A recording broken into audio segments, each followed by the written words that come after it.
Happy Sala! Feeling nostalgic ang ilang Encantadix sa recent episode ng Encantadia Chronicles, Sangre.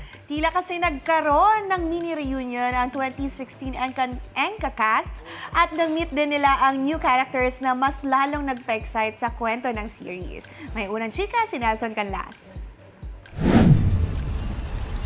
Kung nagugulat ka sa plot twist ng Encantadia Chronicles Sangre, hindi ka nag-iisa. Dahil maging ang mga nagsisiganap sa top rating Telefantasia, shocked din sa evolution ng kanilang roles. Si Gabby Garcia na gumaganap bilang Alena, hindi raw inasahan ang pagbabalik niya sa serye. Marami nga ang humanga sa inabangang fight scene ni Alena.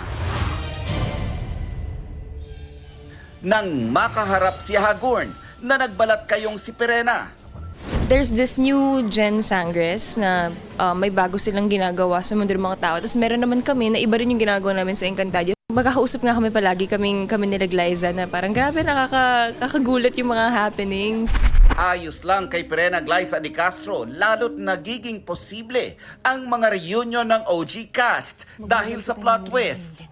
Siguro naman naririnig nila na magkikita-kita ulit ang mga mag-aapoy, ang mga magkakapatid.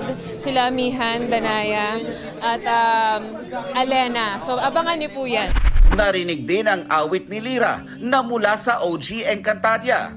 Isang madamdaming kanta na puno ng pangarap at pagsusumamo ang inawit ni Mikey Quintos. Mas marami pang matitinding magaganap sa mas umiinit na kwento ng Encantadia Chronicles Sangre. Ito ang unang balita. Nelson Canlas para sa GMA Integrated News. Gusto mo bang mauna sa mga balita?